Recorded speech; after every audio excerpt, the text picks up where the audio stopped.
the role of women in society is growing. Women are coming into their own to claim their own power and their own say in the human society.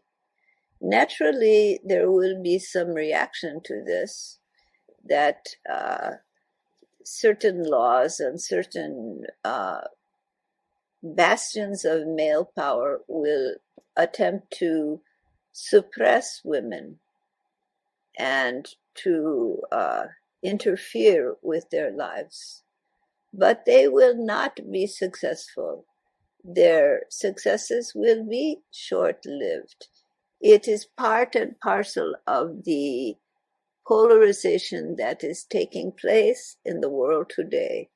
There are those who, in the face of the unrest and change that is occurring, attempt to cling to the past in many ways, including clinging to patriarchy.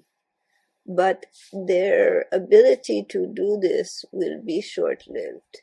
It is out of the fear of change that this reaction occurs. Don't worry about it. It may come for a time, but its time in the world is very limited.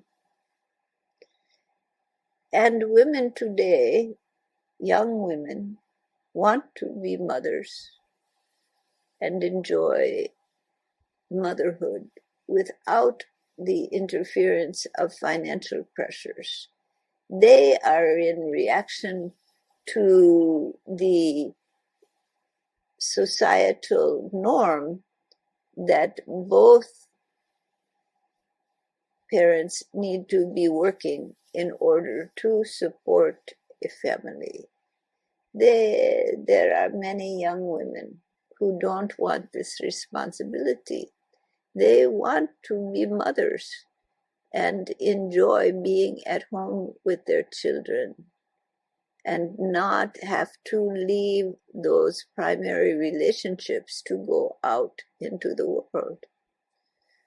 And so they are adopting what they know to be the role of women and enjoying their feminine roles and their connection to their children, a connection they do not want to be parted from. And this is a growing movement among women that you will find continues as more women decide that their real role in life is to care for children and that they are absorbed in that.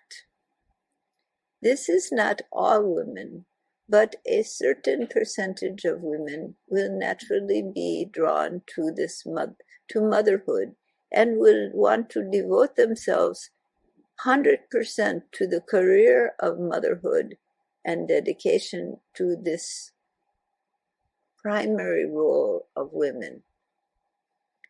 But right now in the society, it is very difficult for them because the society, rather than appreciating women and allowing them to work, has simply made them responsible so that a man alone cannot support his family easily. And the two incomes are needed for financial security. These women do not want to be the one earning the income out in the world, leaving the children. They want to be with the children. And this movement will grow. But it does not mean that all women will take this path, but a larger percentage will. And they will fight for their right to stay home and not to go out in the world. In the Proudest Society I have expounded upon, there would be income for them for this career they have chosen. It would be paid as all other careers are chosen. are paid. For those mothers who want to be full-time housekeepers and mothers and care for the family, and to school their children, for each of these tasks they would be compensated. The schools are compensated X amount of money per child they have. Why cannot the mother who schools her child receive that money? The people are paid for all manner of work. Is it not work?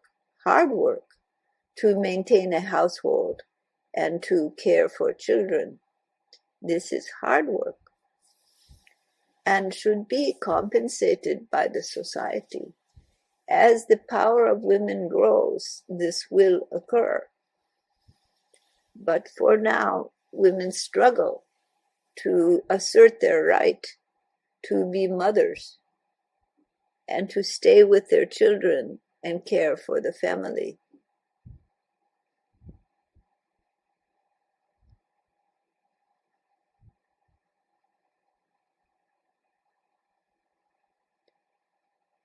Times are changing. You are in the process of a great revolution of spiritual origin. And the people of today are adjusting. Women are taking their roles in power, but they have not yet understood those roles, nor have they really claimed their power as yet. But this is on the brink. And so is the reaction to women to be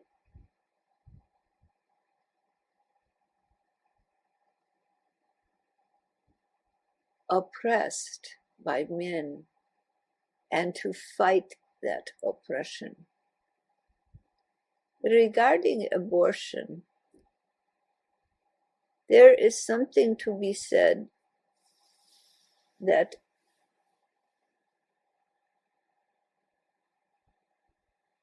living beings deserve the opportunity to be in this world, but not at the cost of the mother, not into lives that would be hell on earth.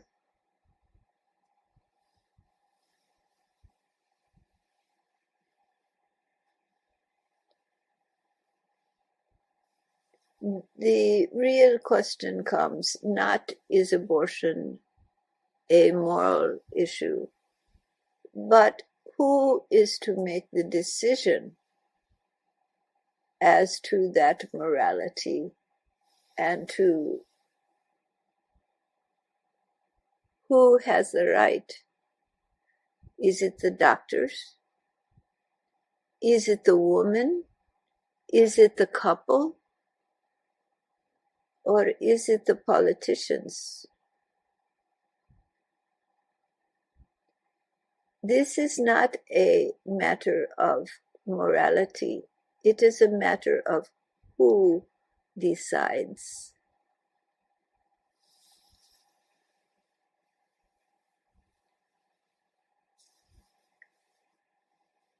What is viable in a woman's life and in the well-being of the unborn?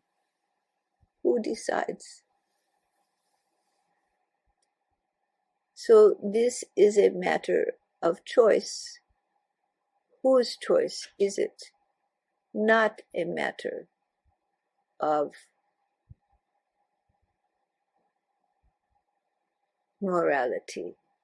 That is a separate question from the question of who is the decision maker. If you want a moral society that respects life, educate the people to this. Give them the moral fiber and backbone. Do not attempt to take away their personal choice regarding their lives. Perhaps if the education is not to engage in sexuality casually, that would be a moral fiber. And then to respect the fetus, that is part of that moral fiber. But to bring children into unwanted situations, to overpopulate the world at the cost of the health of women and their personal ability to control their own bodies. Where is the morality in this? It is a formula for all-round suffering. But these issues are rising to the surface. Be patient. Allow love, compassion, and a little bit of detachment as you ride the wave of these difficult times. Do not think that what is will always be. It will change. The rise of women is occurring. You see it in many ways in the society. Because it is occurring, there is this backlash. All right? Are there any further questions? What I understood in terms what you said, Baba, that the decision is actually up to the woman or maybe with her partner, but not of the government or politicians. Is this correct? I am not making a judgment. I am telling what the problem is. A woman must have some freedom and protection for her health and well-being and freedom of her body, or she will live in fear, and children will be born in fear and to terrible circumstance in their life. All right?